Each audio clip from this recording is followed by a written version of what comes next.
So the aim with this set of lectures, which now also includes what should have been done last week, is to continue the discussion we had before the break, where we introduced Markov chains, elements from statistics, and also elements from statistical physics. And these steps will serve as an intermediate step towards the topic of generalized adversarial networks and also variational autoencoders, which all are so-called generative models in the sense that we generate new input all the time. And these methods fall under the box of unsupervised learning methods. And it's a very active field of research in deep learning methods. It's a very interesting field. But we would need these intermediate stepping stones with Boltzmann machines in order to bring in much of the machinery. You will also see that if you click on the weekly plans, which we have, if you scroll down, you will see roughly that we have a focus on Boltzmann machines and generative adversarial networks. We will probably skip Gaussian processes and try to have perhaps the last lecture on May 3rd or May 10th. This may be the last one. And then we can dedicate the rest of the time on project work. So I'm not going to say anything about Gaussian processes and Bayesian machine learning. We will not have much time to do that. So we will focus more on deep learning and now unsupervised learning methods. And of these, Boltzmann machines, generative adversarial networks, variational autoencoders are methods which are very much studied in ongoing research on machine learning. And they also bring in concepts about probability distributions, which are very interesting when it comes to actually be able to define a probability distribution. And for those of you who are statistical mechanics aficionados, you will see that there are tons of links between statistical mechanics and what we are doing now. And the name Boltzmann machines says everything. So I'm going to jump into the whiteboard, but I wanted to mention that many of the technicalities about Boltzmann machines are actually discussed in the slides, which you will find for last week and this week. So I will jump a little bit back and forth, but I wanted to bring up some of the things which we also discussed last time and say something about different sampling methods. And we will continue with this into next week and the week thereafter as well, so that we have a kind of a complete outline of popular deep learning methods. Boltzmann machines were actually seen as very interesting ways of doing imaging back in the beginning of this millennium and also into the last decade. But then CNNs really wiped out basically all other types of methods. But if you go back to, let's say, time like 2010, 2011, you will see that there were many people using Boltzmann machines for imaging and image recognition. So let me switch back to the whiteboard, and then I'm coming back to the slides here. So let's do that.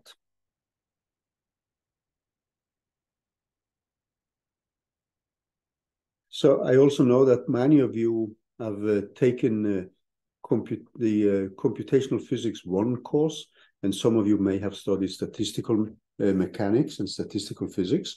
So you should, in a way, be a little bit familiar with many of these concepts. But what we are going to need, and this is part of what we did last time. So the way we simulate these systems is by using Markov chain. And this is normally done by Markov chain Monte Carlo, or MC squared. And we discussed the basics of Markov chains last week. The important thing is that we have a probability distribution P, and I'm going to write this a P of I. That's a model which we have. So we would typically have a model for that. And this probability distribution represents now the probability of being in a specific state I. And this could be the probability of being in a state I at a given time t, or a given temperature t.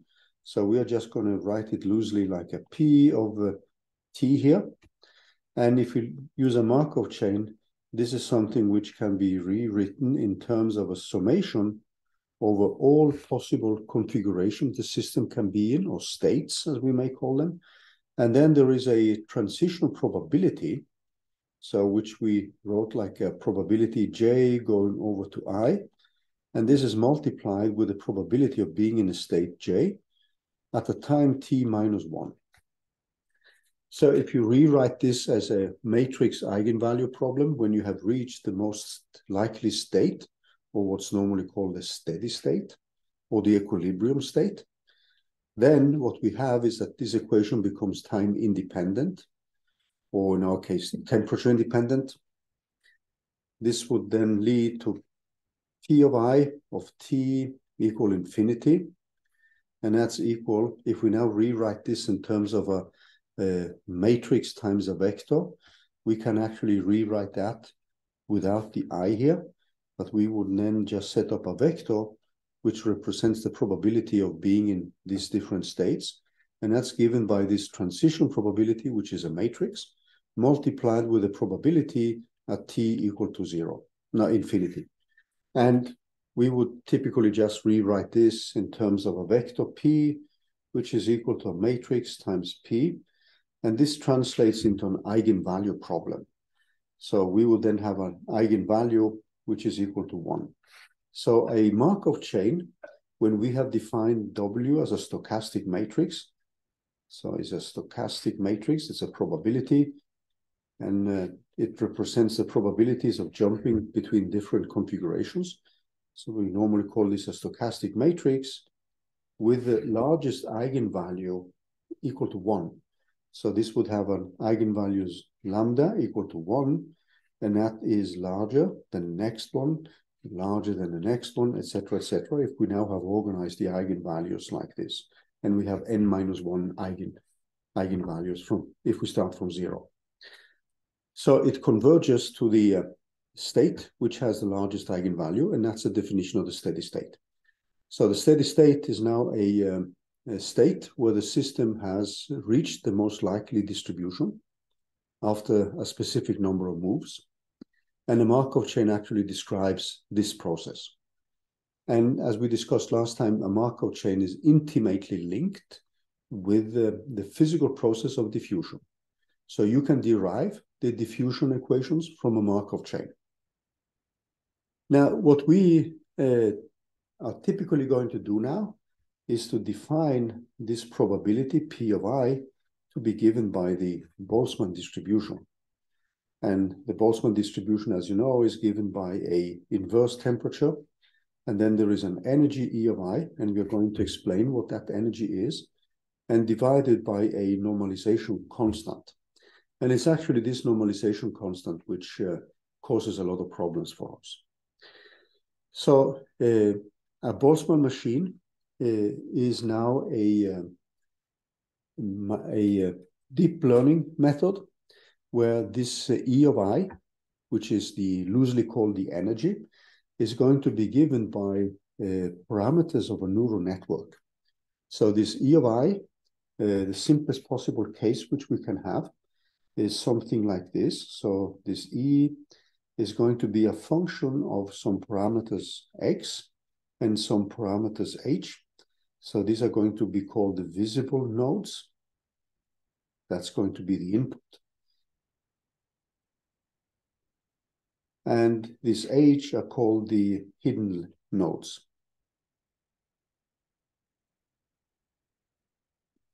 And a typical way to simulate this is to set up an energy, which is now a function of parameters B.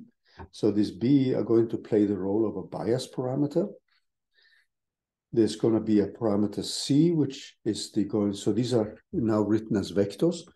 And remember now that the energy is a scalar. And this now is multiplied with a vector which represents all the hidden nodes. And then we have something which connects the hidden nodes with the visible nodes. XT, and then there's a matrix W, which is not the same as the matrix which we had previously. So this W is actually the weight matrix, which connects the input layer with the output layer. So the way you could think of this is in terms of a network where we have, suppose we have 4 hidden nodes, H1, H2, H3, and H4. And then we have some input nodes or visible nodes on X1, X2, and X3. And the standard so-called Boltzmann machine is something which is called a reduced Boltzmann machine. And reduced means that we have typically only one. So this stands for reduced Boltzmann machine.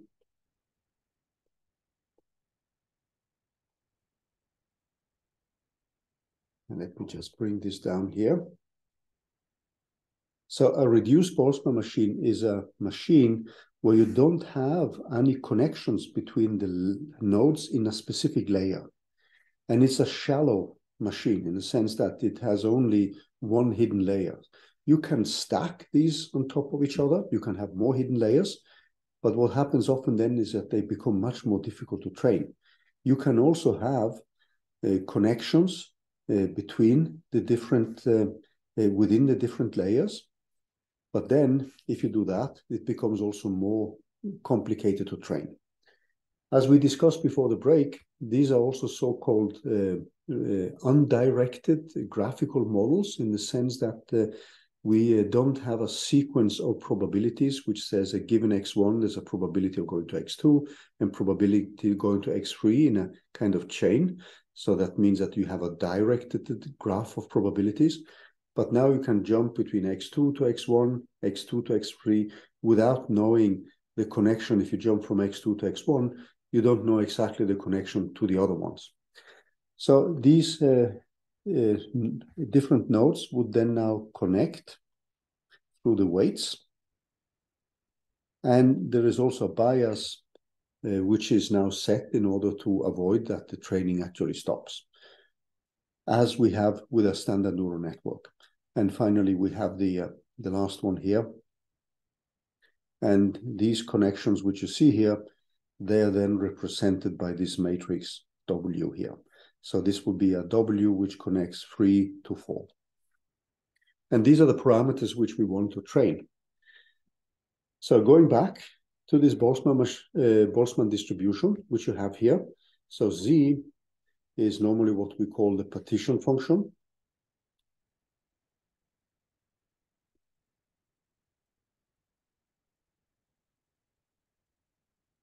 And Z then is a function which is defined. So it's the normalization constant. And this is the one which actually creates a lot of problems for us. So this is now something which runs over all the possible realizations which we have of beta of this energy E of I here. And this is actually the tricky parameter to calculate. And we will rewrite our probability, this P of I, is something which we are going to rewrite now in terms of these variables, P, X of H. So that what we are going to have now is an E of minus beta, and beta, the inverse temperature is often put to 1. Because we don't have a physical temperature when we are doing this type of machine learning, implementing this type of machine learning methods. So it means that the energy here is now going to be represented by these values for the different nodes in terms of X and H. One thing which we are going to need when we are going to set up the algorithms are something which are called the marginal probabilities. And we discussed that before the break. So if you go back to the lectures which we had before the break, you will find these definitions, probabilities. And this is normally written as a P of X given H. So in principle, what this means is that we are actually now multiplying away or integrating away. So if this is a continuous distribution, so we would have H, which is defined within a specific domain. And then we would integrate away the probabilities. So let me just bring that one back again. X of h, and then d of h, if this is a continuous probability. Alternatively, this would be represented by a sum over px. So we would have an h of I here, of x of h of I. And we are summing over all the hidden nodes. So this is one probability which we're going to need. And then we have another probability, which is a probability of h given an x. And this should come as no surprise. This is given as a sum over x, which is now element of some new domain. And let's call this a domain B. And this now is given as an integral over px of d of x here. So normally what we are interested in at the end is actually this probability here. That's the one which we are interested in, because the hidden layer is something which is not that interesting, because we want to reproduce, let's say, a probability distribution with some given input x. And this h, this serves as some hidden helping variables, which give us more additional degrees of freedom, which we then can use in the setup of the model and the definition of a probability distribution, which is meaningful. So the network deals with now training so that we can find the optimal parameters which describe a data set, which we have. And that data set does not need to be labeled. So we, not that one, that was wrong. So we need this one. These are the parameters which we need to find by training a neural network. So the training setup is going to be very similar to what we have seen before, except that now we can generate again and again the input. And that's why these networks are called generative neural networks. So what is going to come now is also a quick reminder of other quantities which we are going to need. We obviously, with this probability distribution, we can then calculate the expectation values. We can calculate moments which are needed to define the variance, and many, many other properties. So I'm not going to remind you of that, because these are things which many of you have seen before. But what we are going to do today is to set up some type of approximations to these energies. And you can see now that most of the technicalities of these Boltzmann machines are actually within this energy function here.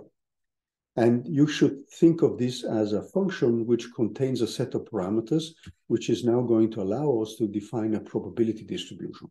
And when you have this probability distribution, this is what you are going to use to make predictions. And with a probability distribution which defines your data, you can also estimate errors. So you can compute, let's say, the variance if you want to. Now, the basic machinery of Markov chain Monte Carlo are things which we are not going to repeat, but there is something which is going to be useful for us now when we are going to look at the way we do the sampling in a Markov chain Monte Carlo chain. So the sampling can be done with two main rules. And one of them is the famous Metropolis-Hastings rules, which I'm just going to remind you of, because I know that you guys have seen this before. The other one is something which is called Gibbs sampling, which is actually simpler than the Metropolis-Hastings rule. But let's quickly remind ourselves about these rules here. So the sampling rules are used when you now perform the Markov chain, used when accepting a new move,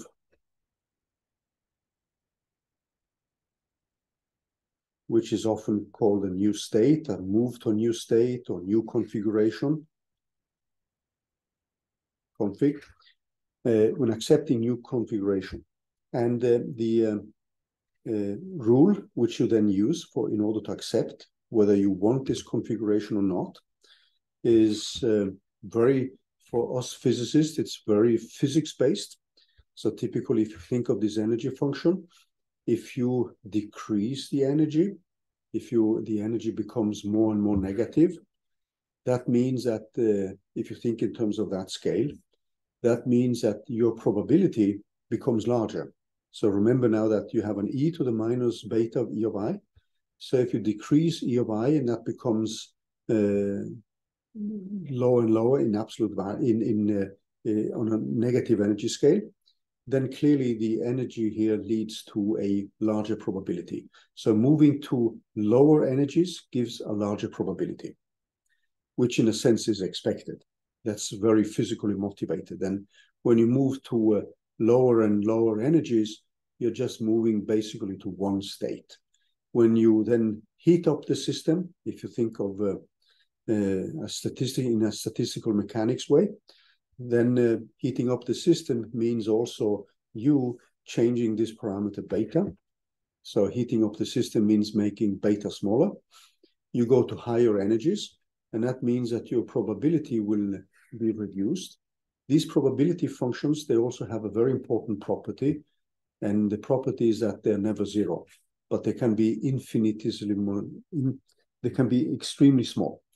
But there is always a finite likelihood of reaching one of these specific states. So that's also a very important property mathematically, and the reason why these Boltzmann machines are widely used. Now, in the Markov chain Monte Carlo, so this MC squared, we have two sampling rules, and one is the Metropolis Hastings,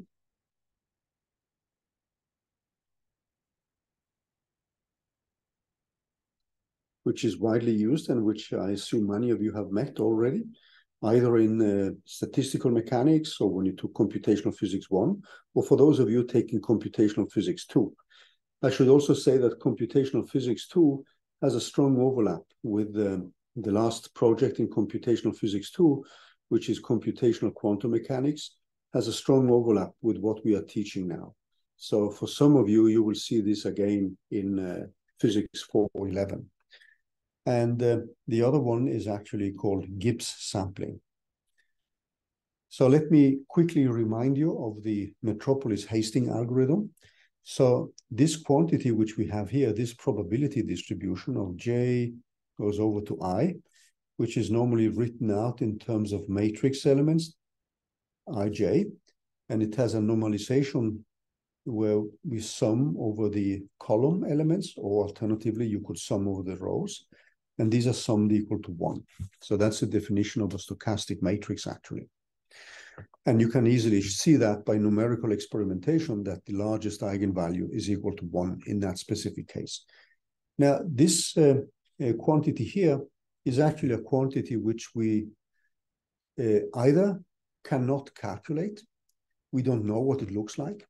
It can represent many complicated physical processes. So the thing with a Markov chain Monte Carlo approach is that this actually allows us to perform a simulation without knowing what this one looks like. The probability distribution we start with, which is this one, is a model.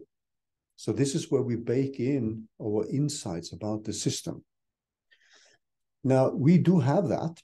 That object, this P here, can be a high dimensional, which is actually the normal case, the ugly multi-dimensional beast. And even if we have a mathematical expression for it, it can be complicated to simulate from it, or difficult to simulate for it, or time intensive. And this is a typical case when we do a Metropolis Hastings calculations.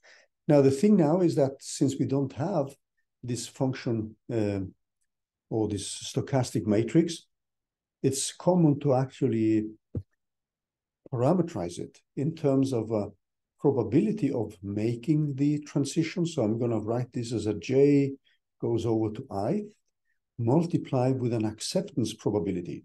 So both of these are probabilities. So they satisfy the definitions of a probability. So they are normalized to 1 if we sum over the column matrix elements. if we think of this as a matrix. So this is normally called a transition probability, or the probability of making a transition probability. So you should read this as the probability of making the transition. So that can contain complicated explanations of physical transitions. Then this one is normally called an acceptance probability.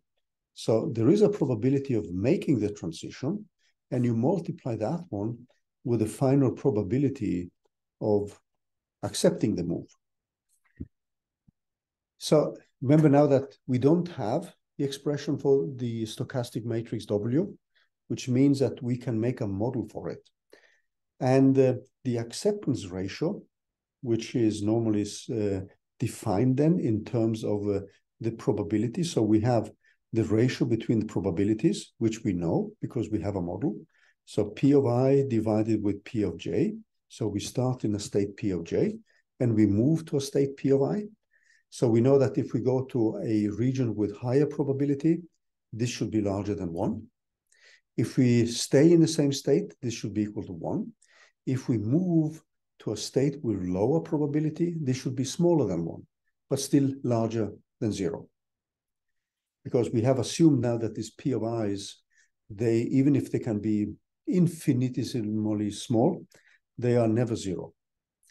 And this is something which we can rewrite in terms of the ratio between these unknown quantities. So the left-hand side is a known quantity. It's a ratio between probabilities. The nice thing when you take ratios between probabilities is the fact that we don't need to deal with the normalization constant or the partition function. So that disappears in the Metropolis-Hastings test. So we would then have this as the probability of going from J to I, multiplied with the probability of accepting the move, and divided by the probability of going from I to J, multiplied with the same acceptance probability from going from I to J. Now, if you have something which is reversible, so it could be that there are some specific symmetries, then we would have a J to I equal T of I to J. Then this probability distribution ratios is now given by simply by this acceptance probability of J to I and divided by A of I to J. And the standard Metropolis algorithm, without having a model for this transition probabilities, leads, so the Metropolis algorithm or Metropolis acceptance says that the probability of this A of J going to I is given by the minimum of 1 and the ratio between these two probabilities. So that's the standard Metropolis algorithm.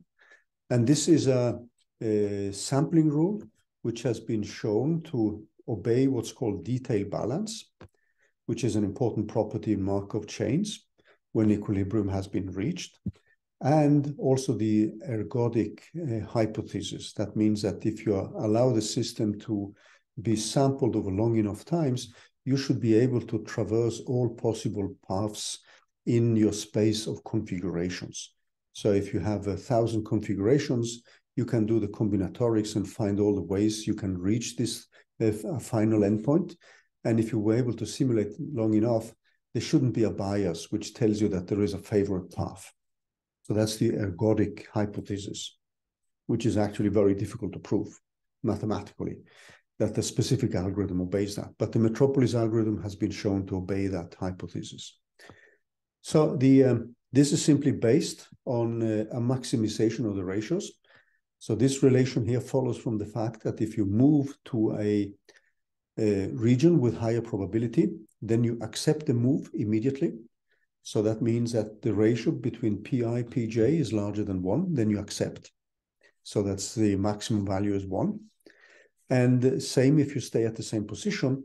If you then, on the other hand, go to a region with lower probabilities, then you compare this ratio Pi, Pj with a random number between 0 and 1.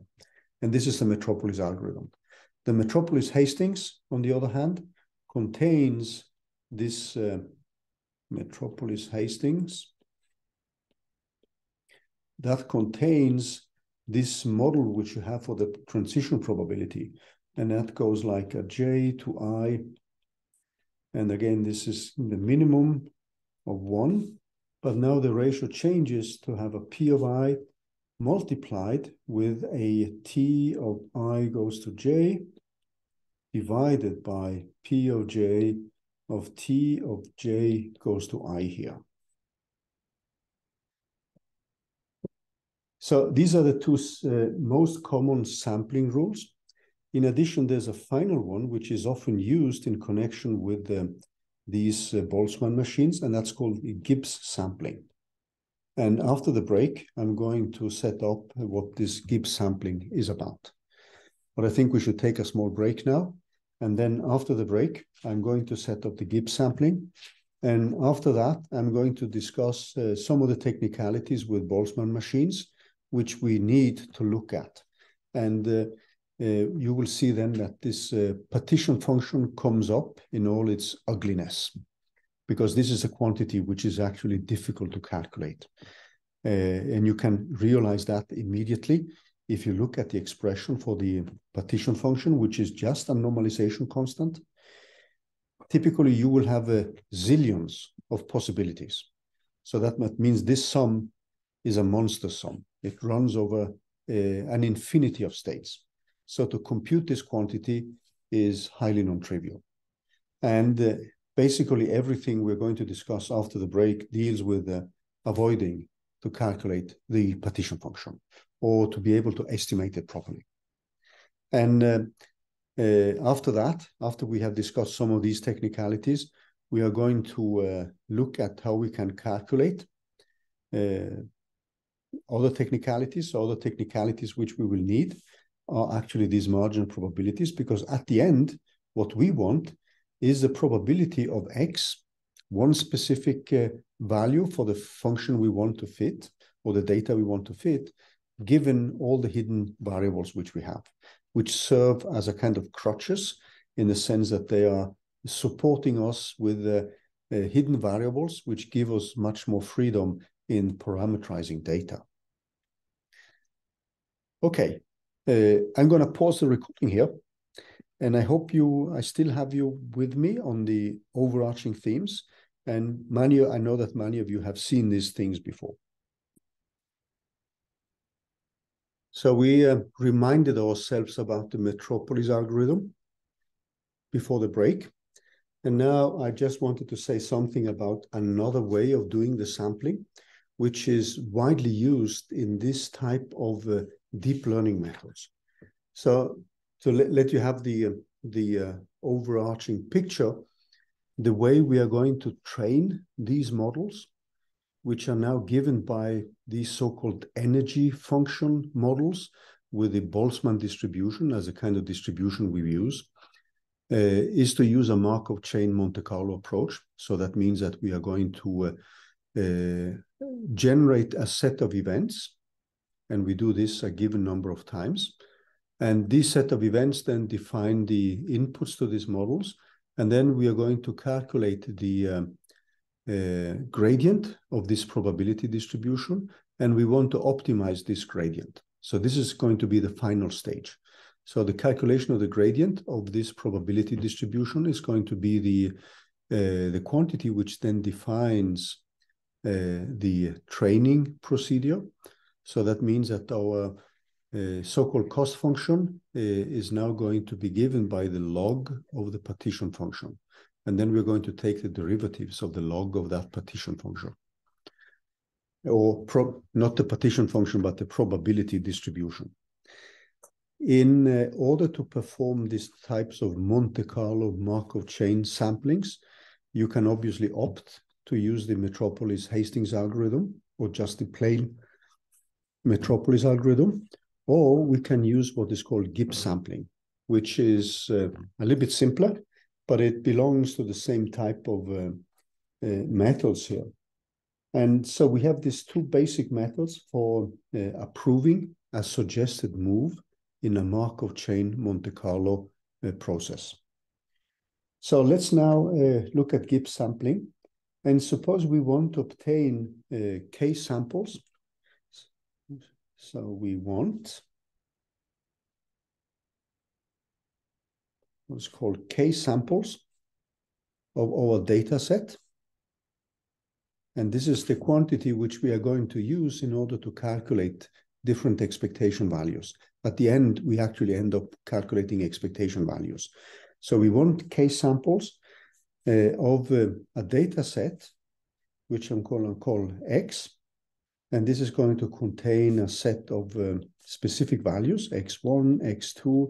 So this uppercase letter X is something you can consider as a vector of length n, where you now have the different samples here. And we want to sample them from a distribution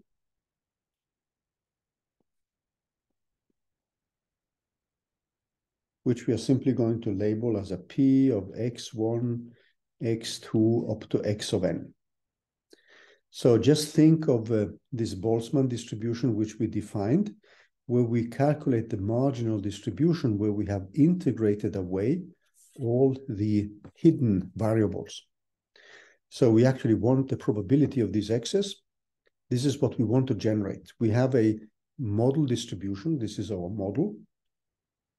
And in our case, this is going to be the Boltzmann machine, where we are going to make a model for this energy. And hopefully this is something which can be used to describe a specific data set. So we can now label the data set I as, or the ith sample. This is something which I will label as an X of I, which is simply given by an X of 1 of sample I, X2 of sample I, and this continues all the way up to X of n. So we performed a new set of data, which we have used to produce this probability distribution. And these are the quantities which will then enter the final calculation of the expectation value and the final calculation of the gradients, which we want to optimize, and of the probability distributions. And these gradients are then going to be calculated as expectation values. And we need to generate the different samples here. So you can think of U now as your Markov chain, as a loop over all these possible samples, and they generate a set of configurations. And every X1, X2 up to Xn is now a given configuration, which has been sampled from this probability distribution. So the way you would proceed now is as follows. So this is the algorithm. So you begin with some initial value, which normally is set randomly. You can also have some probability distribution to set it, but normally this is defined randomly.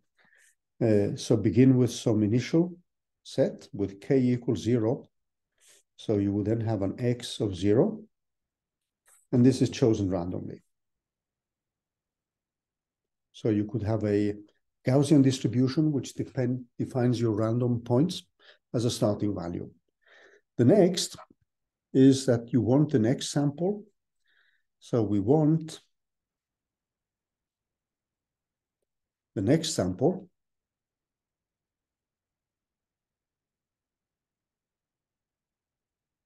And the next sample would now be a sample.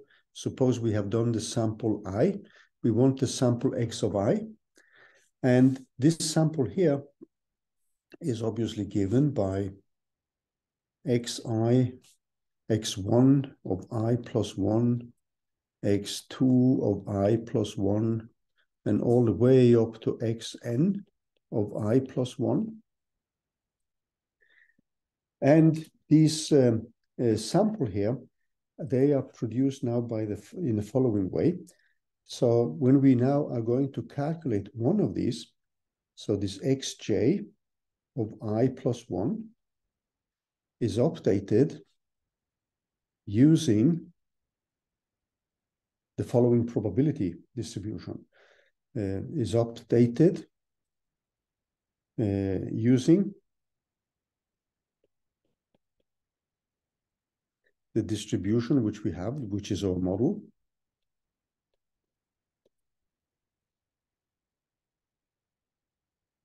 And where we now have a probability distribution, P, for this x of j, this specific value, given, so this bar stands for given, where we now have produced the previous values, +1, we have an x2 of I +1, and this goes all the way up to xj -1 of I +1. So we keep producing in a sequential way. We do x1, x2, etc. We produce these values. So that means that when we now calculate the probability of this xj of I +1, we have the previous values which we generated, but then when we now move to the next ones of j +1, we use the values from the previous case. And this continues up to x of n of I.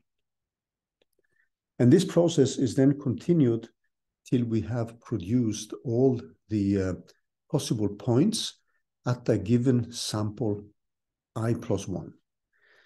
And then the third one, the third point, you would typically repeat this k times, so that at the end you have the final sample, which is x of k here. So it is common in this procedure to actually ignore some of the initial samples, because you need a kind of burn-in period. So the burn-in period is normally the period which is needed to reach the most likely state. And then when you have reached the most likely state, that means that your Markov chain Monte Carlo process is then just fluctuating around the most likely state. And that's where you start collecting inputs to the final expectation values. So before you have reached the most likely state, your system will fluctuate more widely. And this is normally called the burn-in period. And this is something which can be measured by calculating correlations functions or time correlation functions. But often people use this more as a kind of rule of thumb based on experience and practicing with the specific models, where you typically discard the 10% of your K samples.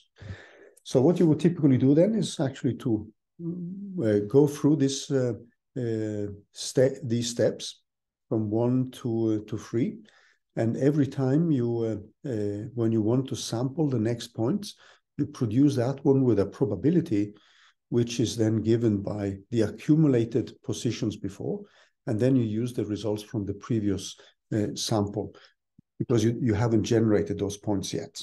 So this is a more sequential way of doing that than what you would have in a standard Metropolis algorithm. Now, the reason for why this is favored is that it's actually pretty simple to calculate, and it normally requires less cycles than the standard Metropolis Hastings algorithm. Now, there is a drawback in what we are going to calculate now, and this is related to the calculation of the partition function. And we are going to look at some of the quantities which we need to consider when we are now setting up the algorithm for a Boltzmann machine. And when we're done with that, we can then move into other methods like generative adversarial networks and variational autoencoders. So let me now just remind you of the calculations of the partition functions and how these technicalities are going to affect the results which we are going to study with a Boltzmann machine. So let's take a look at the partition function here. And I invite you to take a look at chapter 18 of the book by Goodfellow et al. So this contains a very good discussions on how we can mitigate these problems with the calculation of the partition function.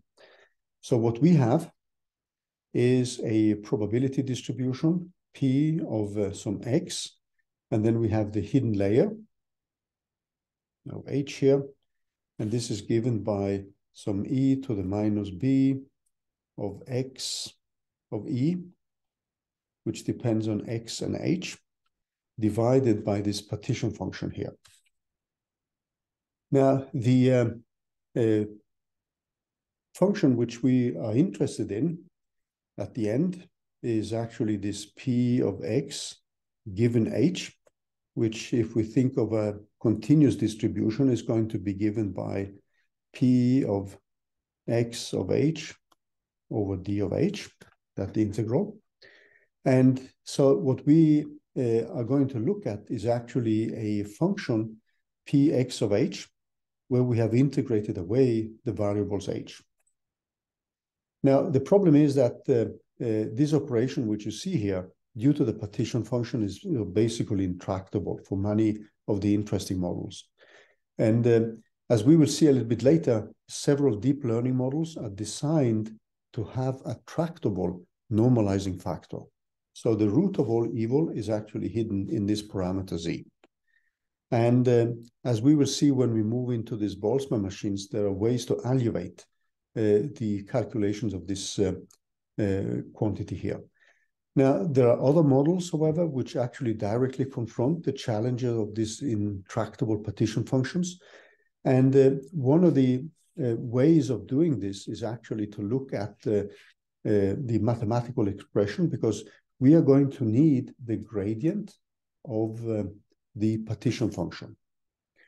So the quantity which we are going to look at now is, I'm going to have a rewrite here of the quantity, and I'm going to write this now in terms of the parameters which we have.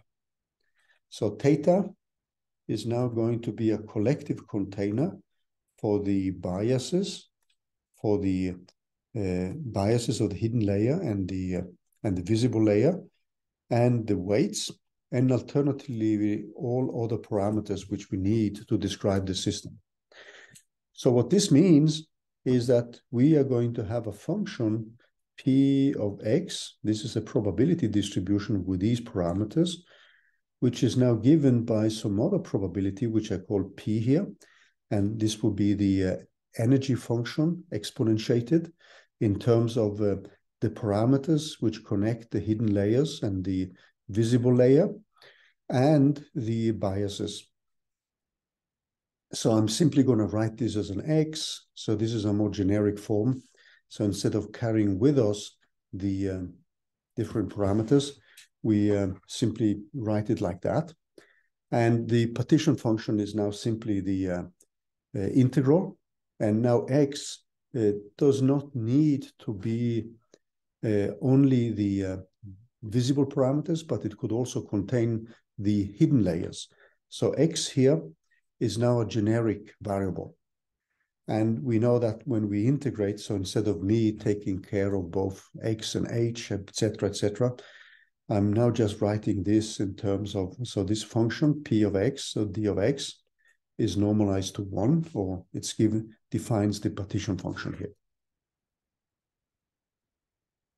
So if we now look at the optimization problem, which we have to face, so the optimization, and now you will see where we have many other problems linked with Boltzmann machines and this type of approaches. So the optimization means that what we want now is to calculate optimization of log of this quantity p of x of theta with respect to the parameters theta. So we do the log of the function because that's easier to deal with. So what we want to do now is to find an optimal parameter theta, so the theta hat, and keep in mind that theta now is a common container, so it can represent the weight matrix, it can represent the different biases. So this is going to be given by an argmin over all the possible values of theta. And we are going to take the log of this function p of x as a function of theta now. So keep in mind that x is a generic variable which can contain also the hidden layers. So I'm just introducing that as a notation here. And this also follows closely chapter 18 of the textbook of Goodfellow et al. So when you look at that one, what we want now is to have the derivative or the gradient with respect to this variable theta. And we are going to take the derivative of log of p of x. So we can take the negative log or the positive log. It doesn't matter which one we prefer. And if we now look at the function, if we take the log of the partition function, this is clearly a function where we now have the log of this p tilde of x as a function of these parameters theta. And then I have minus, if I take the log of the probability distribution, and this is given by the log of the partition function. And the partition function is now something which I'm just going to define in terms of theta. So it's going to be a function which depends on theta, but it depends also on the x's. But remember now that if you look at the partition function, we have integrated away all the x's here. So that means that our partition function is now going to be a function of these unknown parameters which we want to optimize. So if you then look at what we have here, we are going to end up with something which is given by the derivative of log of the function p of x of theta minus log of z of theta, and then the gradient of that quantity. So the first function here is normally something which people call the positive phase of learning.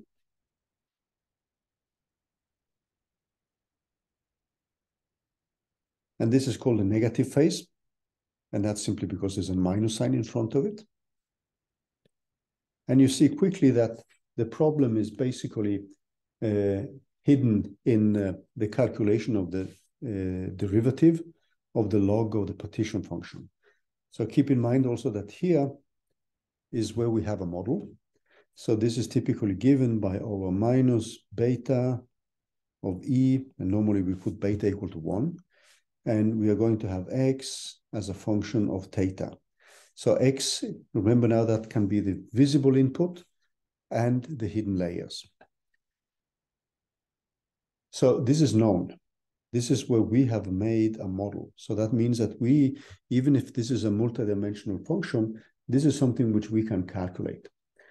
So the kind of undirected models which we discussed before the break have now the main difficulty, which is then in the so-called negative phase here. And these restricted Boltzmann machines are typical examples of where we have to deal with a partition function, which we don't know exactly how to simulate. But let's take a look at the gradient of the partition function.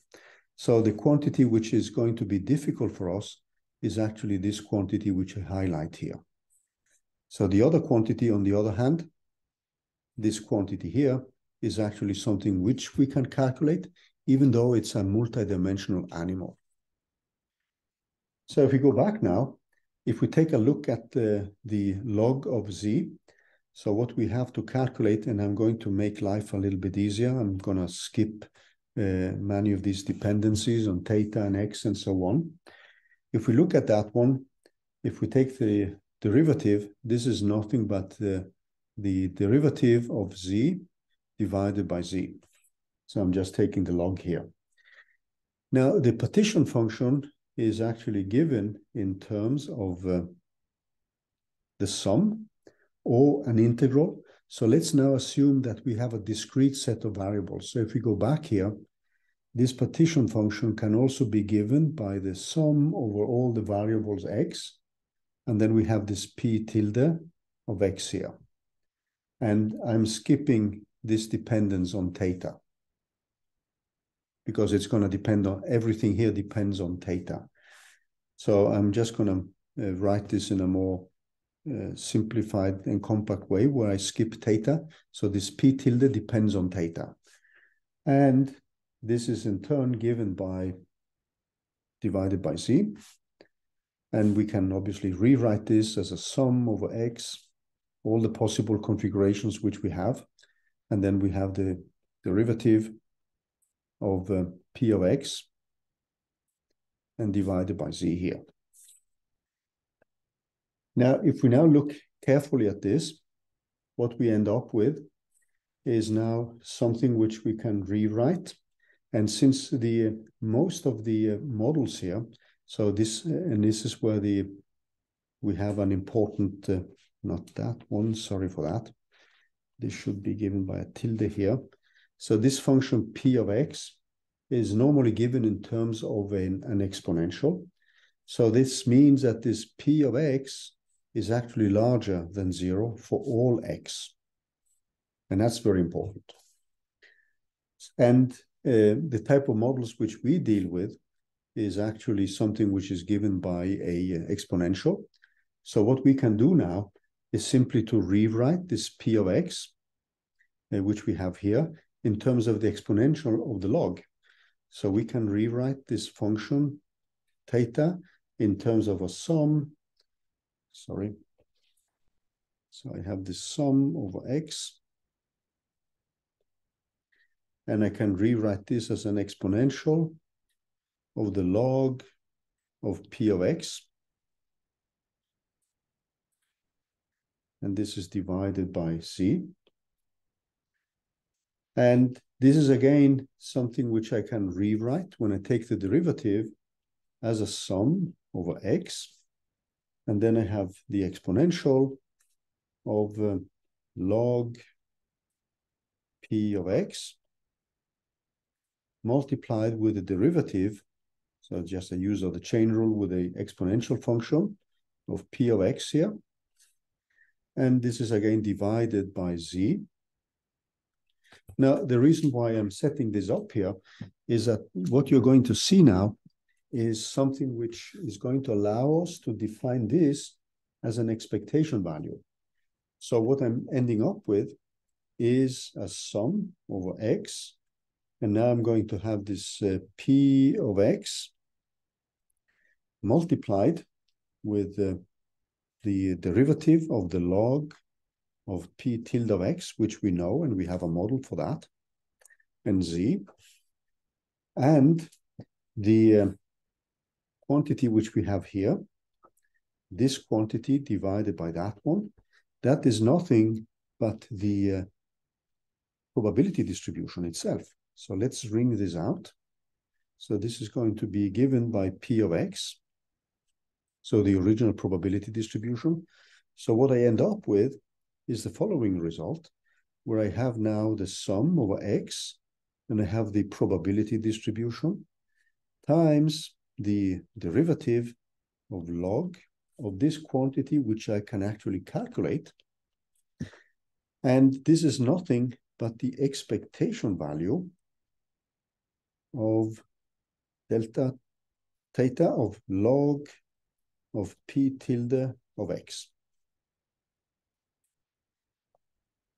So what we have now is actually the possibility to calculate this expectation value. And this expectation value is normally then just given by the 1 over the number of cycles which we are making, and then a sum over I.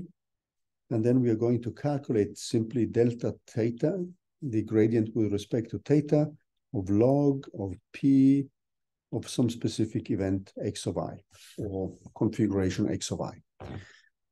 So when we are now going to calculate the gradients in a Markov chain Monte Carlo style, we have actually now found a way to circumvent the calculation of the partition function. So what we have is now an expectation value, this quantity here, and we have another quantity. If we now go back to what we put up here, we simply have this other quantity here, which we also need to calculate. And then we will have the gradient of the function which we want to calculate. So that means if we summarize now, when we are going to set up the the gradient. So we are going to calculate the gradient of the full probability distribution, x of theta. This is going to be given by the gradient of log of the model which we have, of x as a function of theta, minus the expectation value of log of the probability distribution which we have defined. So this is going to be the expectation value, which we will typically approximate with a Markov Monte Carlo chain process with a given number of samples. So the Gibbs sampling is then used to generate all the possible samples which you see in the generation of this log of the probability. So when we calculate this quantity here, this is where we want now to optimize our cost function. So the cost function which we have is the log of the probability distribution. And by optimizing that one, we can then find the optimal parameters, which hopefully describes the data set which we have present. So the problem clearly is that we, if you now look at what we put up here, we don't have this object. And there are many, many ways of dealing with that. Many of these ways are described in the textbook by Goodfellow et al. We are going to set up one of the simplest possible ways of doing that before we now move over to the technicalities of the Boltzmann machine itself and how we can define these energy functions. But this is the overarching thing we need. So what we need to set up now is an algorithm which is going to be a Monte Carlo Markov chain for maximizing. If you take the negative log, you're minimizing. Now we are maximizing the log likelihood. There's nothing which hinders you in setting up the negative log, and then you're going to minimize.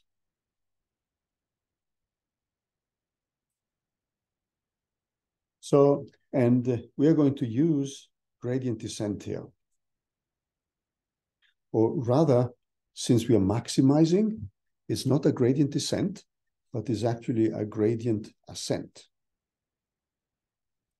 So if you minimize,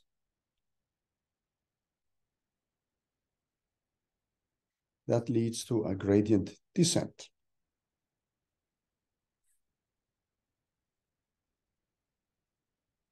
So this is just a matter of choosing the right gradient method. So the algorithm then, you need to set a step size.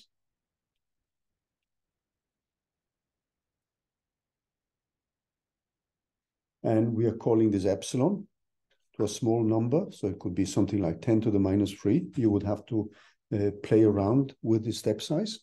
And typically here, you can improve this by introducing a stochastic gradient descent, which we have discussed earlier. You can do gradient descent or gradient ascent with and without momentum.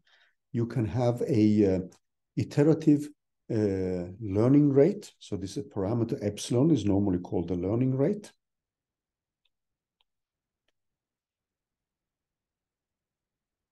So the next thing you need to set is actually to set the number of samples, set the number of Monte Carlo sample or Gibbs samples.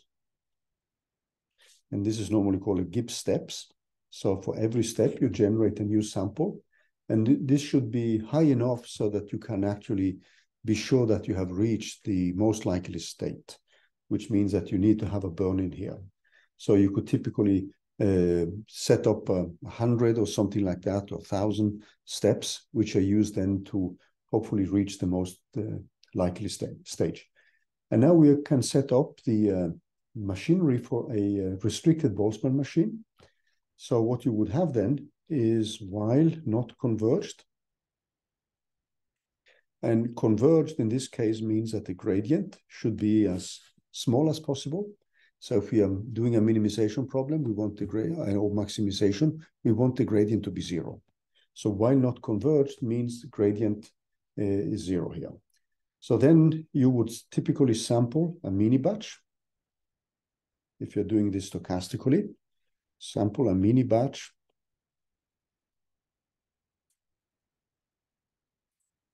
which we would simply call an x of 1. So this is the, or x, sorry, x1, x2, up to some xm from the training set. So you have a training set which you have opted for. Then what you would need next is to calculate this gradient. So G is now given by, so this is the way you would update the gradient with the previous value plus this one. So you would have a sum over these batches which you have, a mini batch, the data in a mini batch. And then you would simply calculate this delta of log of this p tilde of x of I of theta. And then you would initialize a set of m samples to be random values. So you would sample a set of mini batches, you initialize the gradient, and then you would simply sample randomly the first mini batch, initialize a set of, or initialize, let me just bring that one.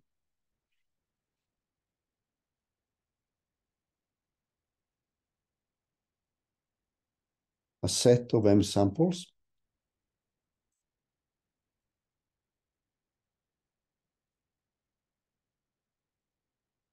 Which you then would simply call an x tilde of 1, x tilde of 2, up to some xm tilde. So you can give this some random values.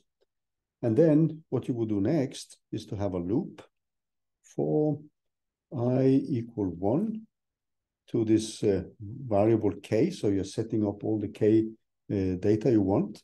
Then what you would do then is to calculate this x of j, no, sorry, x of, sorry, let me just bring this one here.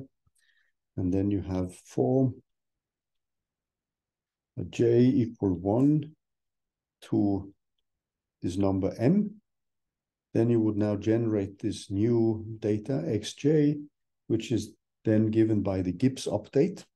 So you use the Gibbs distribution here, or the Gibbs sampling rule, to update the points. And this takes as input this xj tilde.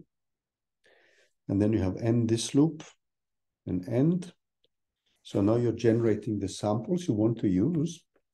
And when you have all these samples here, what you would do next is simply to calculate the gradient. So the next gradient is given by the previous one minus 1 over m. And then you have a sum from I equal 1 up to m here. And then you have the gradient of this log of the probability distribution we have with this x of I as a function of these parameters theta. And then what you do next, since you have, this is the gradient, then you have the parameters theta. This is a vector, which is given by the previous value. And since we are now doing a gradient ascent, we would have a plus here. If we do a gradient descent, there's a minus. Then we have this epsilon times g. And I'm putting in a parenthesis here. It will be theta minus epsilon times g if you do a gradient descent.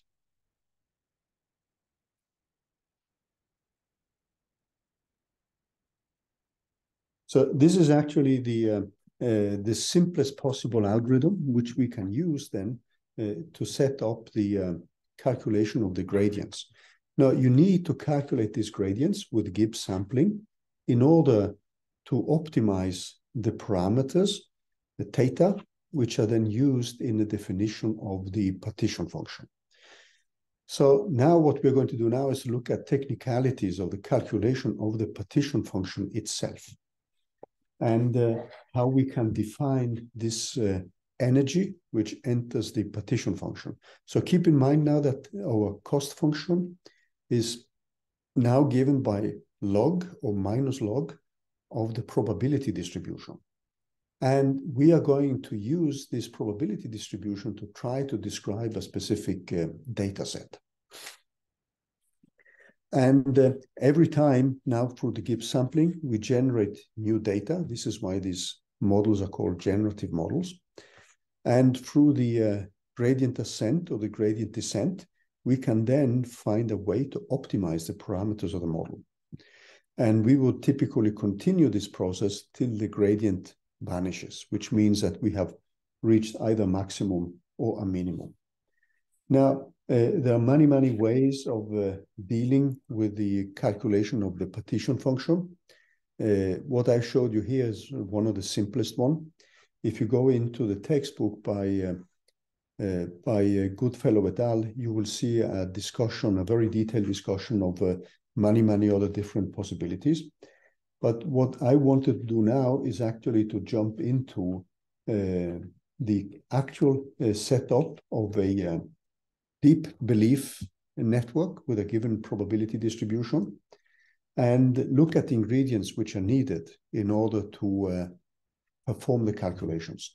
So when we have the Boltzmann machines set up, this is going to function as a stepping stone towards the understanding of the generalized adversarial neural networks. So let me switch back to the Jupyter notebook for this week, and we will continue with this material next week as well. So let me just bring this up here.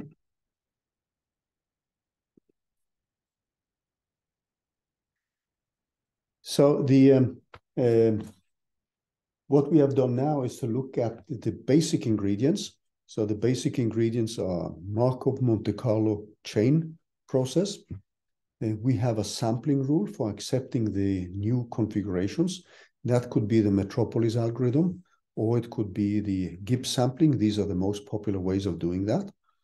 And then we need a probability distribution. And the probability distribution now is given by these restricted Boltzmann machines.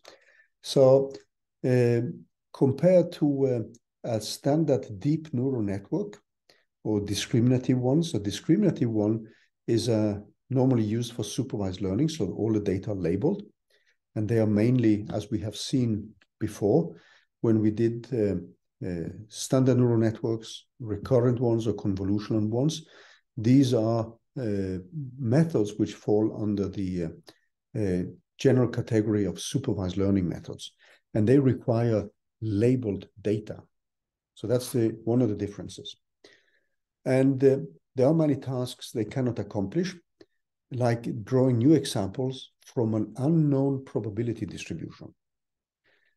So the whole thing, the way you have to rewire yourself or reboot yourself is actually to think of now as a probability distribution, which in principle is unknown, as the way you build up a model to generate the data. So the whole philosophy is that a generative model and generative adversarial networks, actually parts of these deep learning methods, is that you want to represent and sample the data from a probability distribution. So the core idea is to learn a parametric model of the probability distribution from which the training data can be drawn.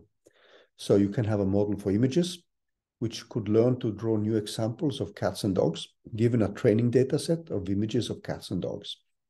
So you would actually train a Boltzmann machine to images of cats and dogs.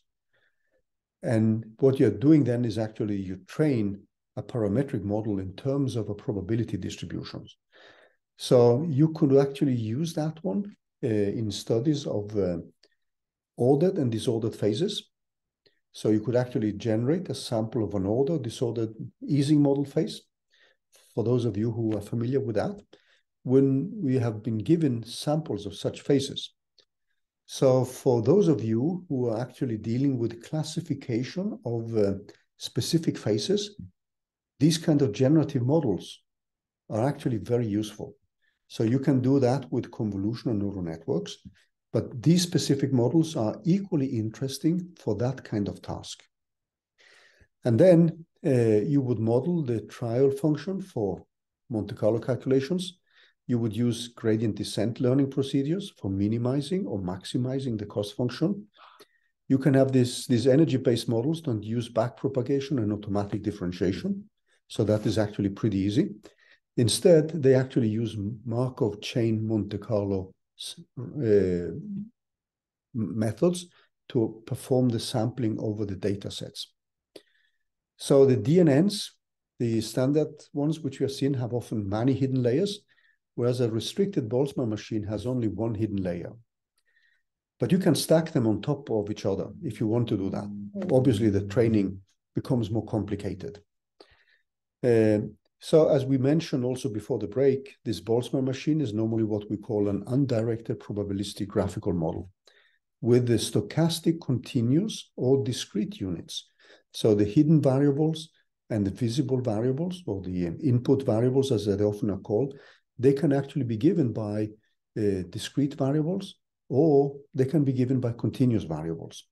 And these are the kind of things which we are going to look at next week. But I just wanted to give you the kind of basic motivation. So we needed to go through some of the theory of Markov chains, remind you of the Metropolis algorithm, introduce Gibbs sampling, and also the calculation of the derivatives which are needed in the gradient descent or gradient ascent. So next week, we are now going to look at more the technicalities of a Boltzmann machine.